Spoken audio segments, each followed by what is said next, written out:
Welcome to CS Radio.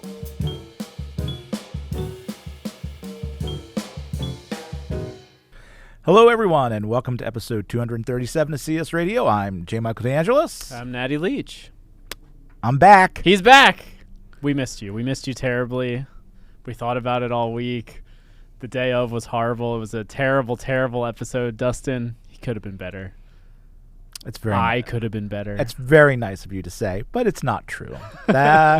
You guys did a wonderful episode in my absence, all about LinkedIn. I enjoyed it from my hotel room down in sunny Florida. Actually, it was a very rainy night. The night I checked in on the podcast because I didn't have anything else to do because it was pouring rain. Not enjoying Florida by listening to us. But no, I thought it was a terrific episode. Dustin knows he's such a smooth operator when it comes to LinkedIn. In fact, I saw that yesterday he posted the episode onto his LinkedIn there he goes. feed. He tagged me. I assume he tagged you too. So Dustin uses LinkedIn much more than I do, which is much more than both of us. It was better to talk about that when he is around. Yeah, for sure. He's bring in the content experts.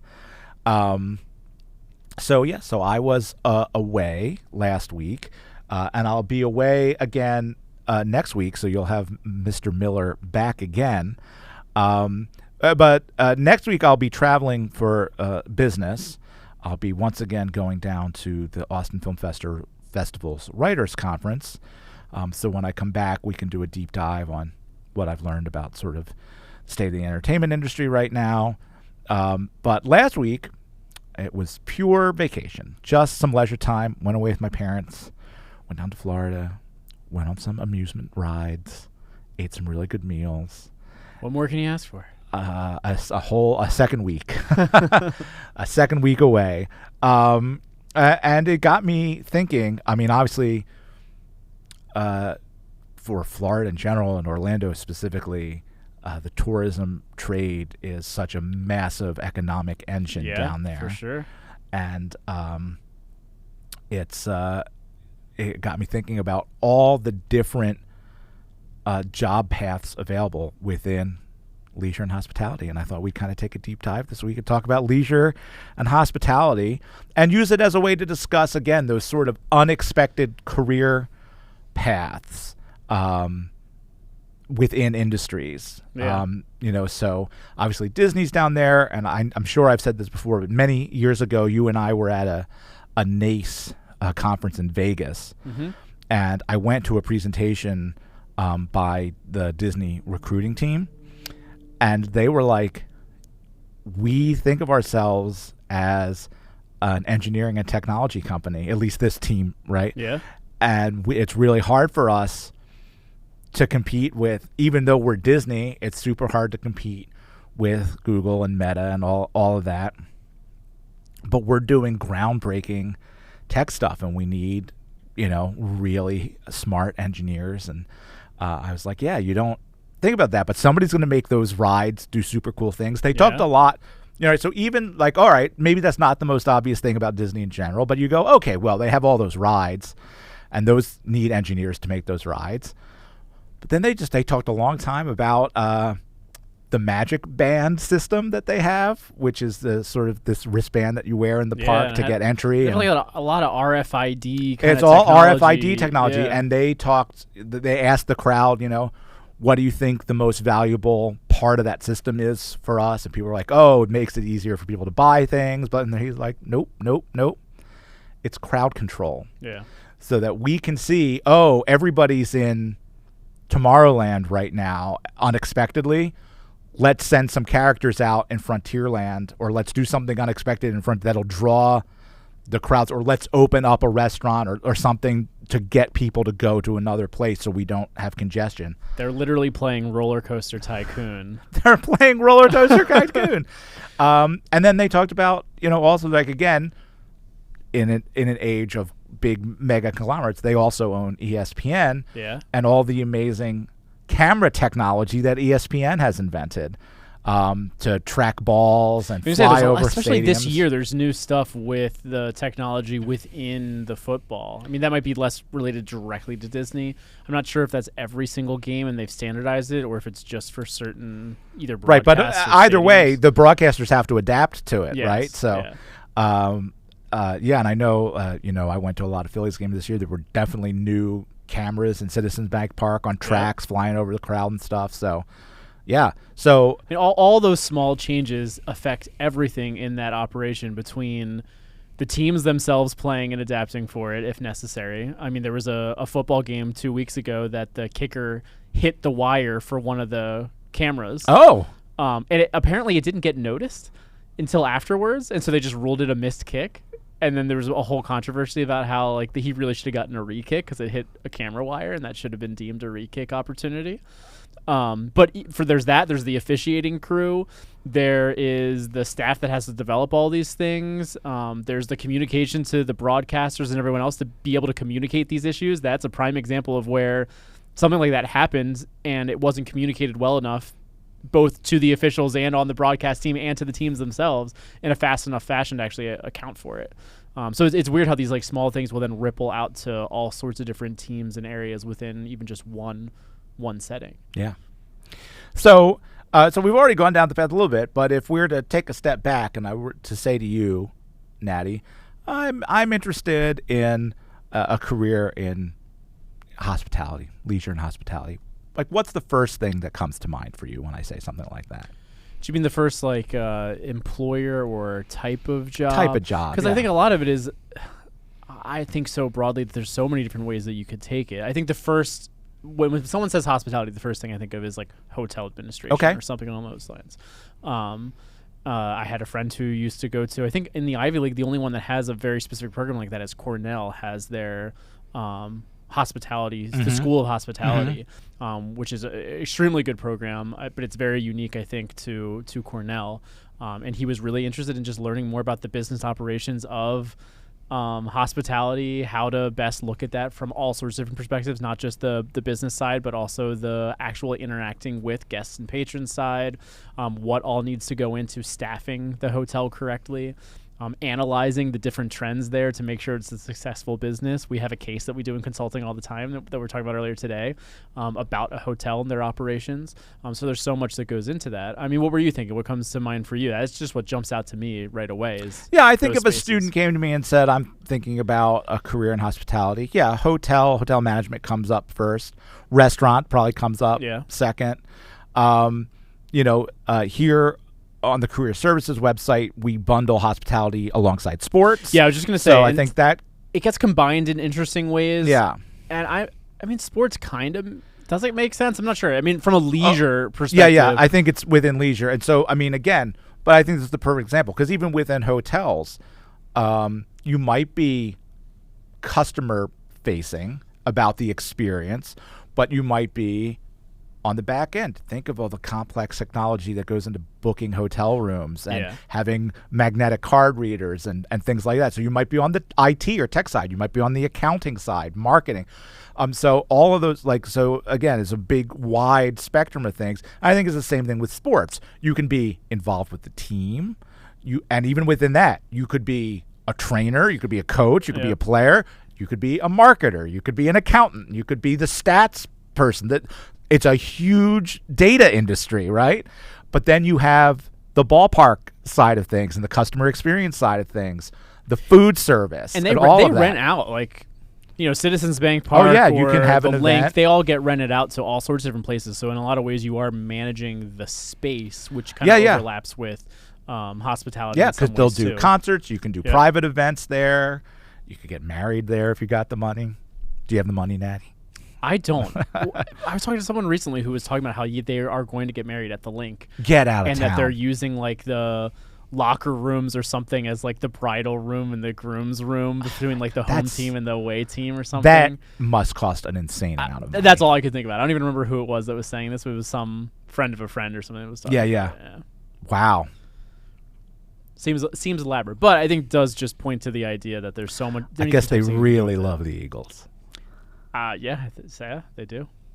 But again, just there's so many different things.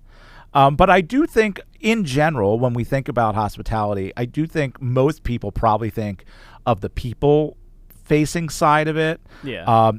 Actually, who would be a great person to have come discuss this? Milan. Milan Kirshner, former host of CS Radio, who spent many years in the hospitality business on the hotel side of things. So we'll have to have her back to come talk about this. It reminds me also of when we were setting up Handshake originally. Do you remember this? And Tell me. We were trying to look really carefully at the types of jobs that were available there. And one of the ones that like set off alarm bells for some people was there are a bunch of different hotel systems that were posting tons and tons and tons of jobs. And it was like, line cook or housekeeping and all these different like really specific jobs in there. And we had this whole conversation about like, well, what should we do about those? And I think ultimately our standpoint was they should be in there. I think it's rare probably that there's a Penn student who really wants to work as a line cook at a local hotel or work in housekeeping. But at the same time, if you're interested in the hospitality industry and you want to know how a hotel runs, sometimes a good way to do that is you work part-time a little bit, maybe it's just a semester or a summer, earn some extra cash and start to see the inner workings of the hotel from that perspective. I think exactly. And we didn't want to gatekeep maybe the one student who might be thinking that who's super unique, but we still wanted those opportunities to still be available if that fit whatever need that student had at the time, even though that wasn't like a wildly popular thing here on campus. Yeah. And I remember our director at the time, Pat, she shared those concerns, but she was always a big advocate, particularly for first-year students. Go back, go be a lifeguard, go work at summer camp. Those are great experiences to have, particularly when you're not sure what it is you want to pursue. Things have changed a little. There's more targeted recruiting but again, only in certain industries. Yeah, and those industries have moved way earlier since back then, which has made it even weirder to fit in. But one of her favorite examples was talking about the person who went to go like deep sea Alaska and fishing or whatever. Yes. But I think from a hotel perspective, the people-facing piece can apply to every industry you can imagine. I briefly worked in hospitality. I've had other retail jobs, so I've had a lot of customer-facing jobs, whether that's been in the theater box office or I worked in the video store for a while. But when I was working at the movie theater, which we've discussed before on this podcast, I was the events manager. So it was a movie theater that hosted birthday parties and other private events. And so that's really hospitality. That's making sure that everyone's having the best birthday party they can possibly have. And in general, making sure that people are having a great experience at the movie theater. So I also... frequent guest on the podcast, Pete Barry, he was one of the projectionists. And so one of the jobs that he got and I got to share was that we would actually screen every print back when there were prints, when they were actually film. When they came in, hold it up to the light. You'd screen the movie privately before you showed it to an audience to make sure that it was assembled properly, make sure there wasn't any scratches. I remember we got Star Wars Episode 2 in, and we ran the test screening, and there was a big scratch in the print. It was brief, but it was all during the opening scrawl, and I was like, they're going to revolt. The people are going to revolt. So, and you fixed it, and they revolted anyway. They did. No, but our manager, I remember that midnight opening, and the manager went in front of that crowd who was all hyped, and it was a THX certified theater. And he's like, we just want you to know there's a scratch in this print. It's only during the opening crawl. A new print is coming tomorrow, but we want to get out ahead of this. If that's going to distract from your experience, you can go in the other theater and see it, or you can wait till tomorrow. And everyone was super gracious about it. But that job taught me a lot about interacting with people. There were a lot of very surly customers. Customers always right, Michael. Well, Natty, I'm so glad you brought that up. I probably mentioned this before, but the movie theater I worked for was one chain when I started, and it got bought by another chain while I was there. And the first chain had a very much within reason, the customer is always right kind of policy. Do whatever you can to keep them happy. The second corporation did not share that, and they owned so many movie theaters and had essentially now had a monopoly on the area that they said, ask them where else they're going to go. And I was like, oh my God, that was counter to any customer service training I had ever had in any job. And they were just like, where are they going to go? They don't like it, they can leave. It's like, wow. And that made my job really hard. Yeah, especially I can imagine from people who are this early, who they themselves probably think, well, the customers are always right. Yes, of course. The customer always thinks they're right. I think the full quote, though, is in matters of taste, right? The customer is always right in matters of taste. And I think it's supposed to be, if someone wants to buy the electric blue car, don't move them away from it. Let them buy what they want to buy. That's right. It's not to say necessarily they can come in and say that electric blue car should be $10,000 cheaper, and you say yes, of course. That's right. So the perfect example of that is there was a gentleman.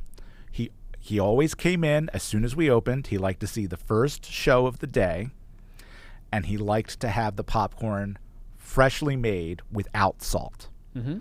And he understood that meant he had to wait. And that's why he liked coming in first thing in the morning, because he could get the first batch. But even if he had come in on a Saturday at 7 o'clock, as long as he was willing to wait for that popcorn, you were not to dissuade him from doing that, right? Even though it would be easier for you, because if that's what he wants, then he should be able to get that. Now, that means you have to clean out the popcorn machine, start a new batch. It's a big ask. But as long as he understands that he's going to have to wait like 30 minutes, then you're going to do it for him. Yes. Whereas let them pay you. Let him pay you in the way he wants to pay you. Exactly. Whereas if it was something like we did a birthday party, we delivered on everything, you got to see your movie, you got to have your pizza, you got your hour in the party room, and you came out and you're like, well, I didn't like that. I want my money back. Like, well, let's have a discussion about what you didn't like, but it's over now. You did the whole thing. You ate all the pizza. You saw the movie. Very infamously, and I was not there. I was away, but I came back to the story of a group that locked themselves in the party room and would not leave until they were told that they could have it free. The police were called. Occupied. They occupied the party room. Yeah. So there were definitely crazy things like that. That's an interesting strat. Yeah. So, kind of couldn't they have just left at some point and then just not paid? I mean, obviously you could have had somebody go after them for that, but isn't that easier for them? They could actually flee than being stuck in one location and the police coming. I don't know. Maybe they felt they didn't have a clear escape route. Again, I wasn't there. But, it made me think, so I was in Florida. I was on the Universal Studios property. And, everything down there is tailored to having the best possible customer experience, right? Obviously, Disney is famous for this. I think Universal models a very similar method. And honestly, it is the best of the best. You really get, I think, the people who work in the theme parks really like being there. Yeah. It brings them a certain amount of joy. But the people in the restaurants, the people in the hotels, everything was top tier. And, I wasn't staying in a 5-star hotel or anything like that, but it was all part of the experience. It was a really well done experience. And I think it just showed us these people are really well trained. And to your point earlier about Cornell, when you get off the airplane in Orlando, there's a lot of ads. I don't know if it's University of Florida, Florida State, or a private school. I don't remember. But a lot of ads for, come to the seat of hospitality to get your hospitality degree. Yeah. And I just thought, just as a career services person, I went, it must be so easy to place them in internships because there's hotels and restaurants and theme parks all over, yeah, and stadiums all over the Orlando area. Yep. Right. So it must be a dream to go down there and be able to connect with employers. There must be a constant need for new people. Yeah, that's a great point. I also, this makes me think all the time, because students are always asking us, maybe they didn't choose one of these areas where they just worked part-time as a camp counselor or as a lifeguard or as a line cook or whatever it might be, but then how do they translate that experience into what they want to do next? And I think it goes into a lot of what we were just saying, but you were mentioning kind of the almost the branding aspect and the communication aspect of how do you talk to people and kind of give them the best impression of their experience. Some of it could also be that client-facing nature. So many of our students are interested in consulting.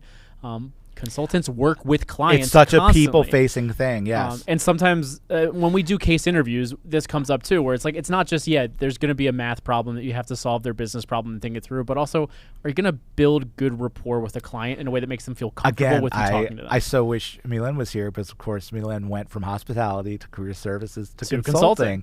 And when I talked to her about her consulting work, she frames it in it's people problems more than, yes, they're delivering marketing advice, and training advice, but it's a lot about just like problem solving with people and the personalities. Yes, because I mean, a lot of times there are so many potential solutions to any one given problem that's out there. But the real finding the best solution is, how do you integrate it with the team that is working with that company or the personalities in that company? How is that actually going to mesh with how they provide their services, how they interact with their demographic of customer or whatever? Having that specific lens to look through is usually going to make the most successful consultant. I always say that I was so lucky early in my career that my first two bosses were such major influences in me, in my life professionally, by the way that they managed me. First, when I was working at Muhlenberg, the business manager for the theater department who I worked for. So again, he's managing the department, but you're also, that department's public facing. We're putting on shows. So he was in charge of the box office. So he also had to do all the customer relations, and he had to deal with the people who would complain, oh, there was too much cursing in that show, and why don't you do Oklahoma again, right? And he was so good at that. He was from Kentucky, and he had this very he had a melodic voice. Okay. And so he had a way of, even when he was being very stern, it sounded so nice. So he was so great at being gentle but firm with people. That was an important lesson. And then when I was at the movie theater, my manager, John, who, that was the first time I saw, he's managing up and down. He's got a team of managers and then all the hourly employees at the movie theater. But then he's also got to kind of manage his relationship with corporate and with the public. And he was so good at all of it. He was a great connector with people. He taught me how important it was to really get to know your employees as much as you could. So you could say, oh, hey, Natty, how's your mom doing? How's Emily's new job? Just being able to keep up with things like that. And, at a movie theater, we probably had 60 or 70 people on the books, right? Some people only worked Saturday, or other people were there every day. Again, sort of like, as an actor, I appreciate it. He was always so calm and positive when he was out on the floor, when he was talking with customers. Then we'd go in his office and he'd be like, oh my God, I can't believe that person was so difficult, right?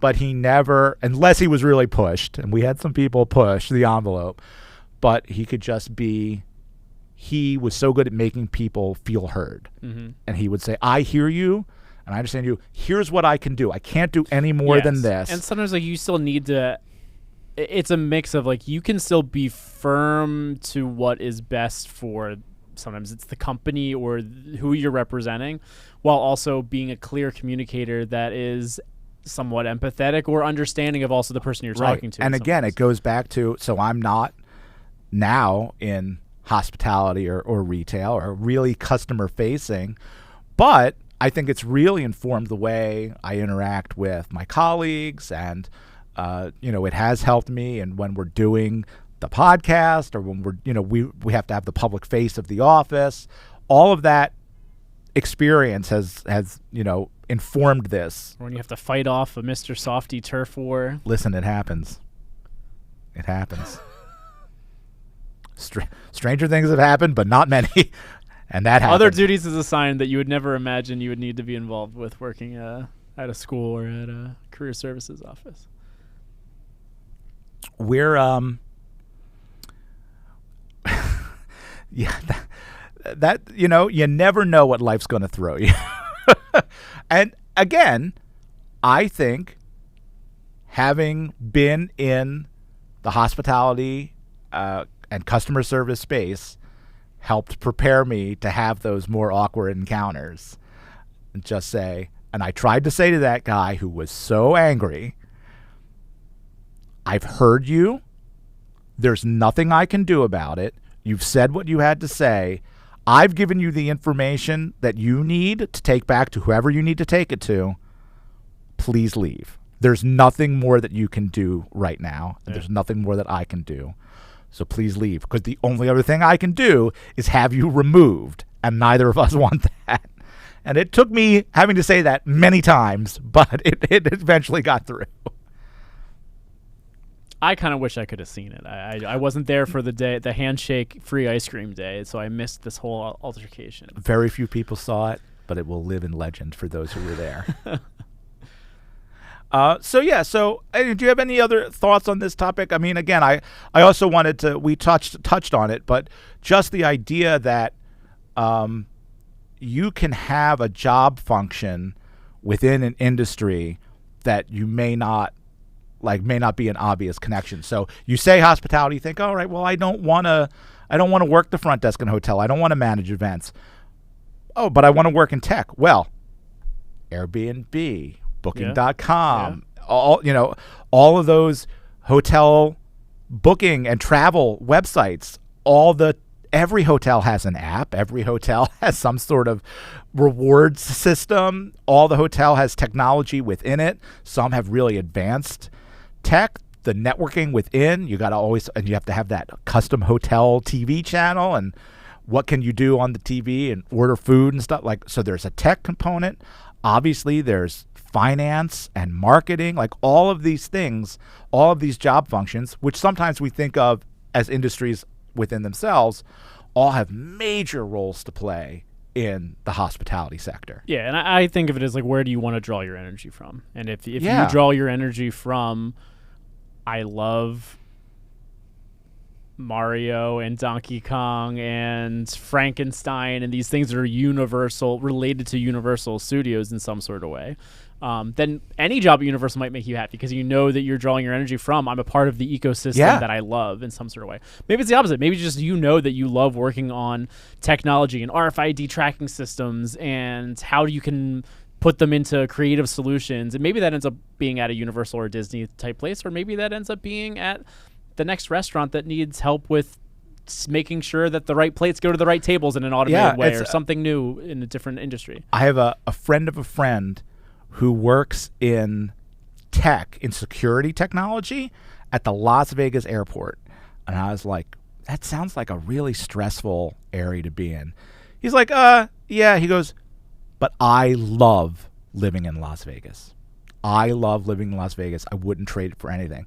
So he found a way to be near what he loved and do in the industry that he wanted to do, but be in Vegas.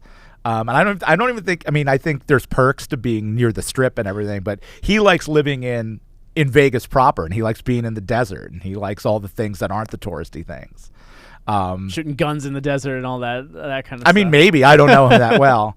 But so it's the same, similar sort of thing. So you can, we say it all the time. Pat used to say, do you do what you like, or do you love what you do? Yeah. And so he clearly does what he likes, and he lives how he in a way that he loves. And I think even if you're not a person who knows that already, because I think sometimes there are people who immediately know this is where I draw my energy from, or this is where my passion is, and there are people who are like, I don't know, I could do anything, whatever you want. Tell me what to do. I think for those people, sometimes in our In our environment, a lot of people draw towards consulting. And if you're in a space like that, just being understanding of how these ecosystems work can be so helpful. Because even if you're not interested in the hospitality side or the marketing side related to a hotel or whatever, when you're working with a client, all these things might be important to them in small ways. Even if their primary issue is we need to increase revenue. There might be implications from if we're going to increase revenue by decreasing our costs in this one space, maybe your marketing campaign might shift for how you were previously positioning yourselves based on your own identity and your own brand. There might be implications to the demographic of customers that you're targeting or the geographic region. And there's all sorts of ways that this can affect how you think about any business or any internal workings of a company. Even if you don't have your one niche area that you know that you're passionate about. Yeah. Well, all of this just makes me want to go back on vacation. So I will. I won't be here next week, but I will be working. I'll be at the conference.